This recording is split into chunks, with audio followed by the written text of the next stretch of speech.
not acknowledge their presence. कोई student यहाँ संसद देखने नहीं आया है। सभी लोग ये आए हैं। जब तक ये बोल रहे थे कि कुछ लोगों का ये आंदोलन है, जब यहाँ लाखों लोग ये उतरे हैं दिखाने के लिए, कुछ लोगों का आंदोलन नहीं है। ये देश के हर एक नौजवान, हर एक युवा, हर एक पढ़ने वालों का आंदोलन है।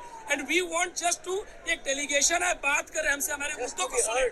हमें ये हमारे इमेज को डेकोरेट करने के लिए, स्टूडेंट्स को डिफेम करने के लिए टूटी हुई गाड़ियां लगा रहे हैं, ताकि लोगों को दिखाया जा सके कि ये स्टूडेंट्स कल जाके लाठी चार्ज करें तो ये प्रोटेस्ट में ये वायलेंस कर रहे थे, गाड़ियां तोड़ते।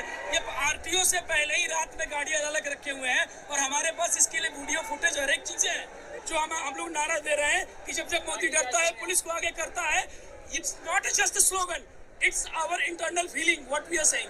सर, आप ये कह सकते हैं कि आप लोग ये गाड़ी कार पे क्यों बैठे हुए हैं? आपको पता होना चाहिए, जब ये लाठी चार्ज कर रहे थे, स्टैम्पेड का सिचुएशन हो गया था, मरने वाले लोग तो भगदड़ से, तब हमें मजबूरी में इधर बैठना पड़ा। 3-4 बार ऐसा सिचुएशन आया जब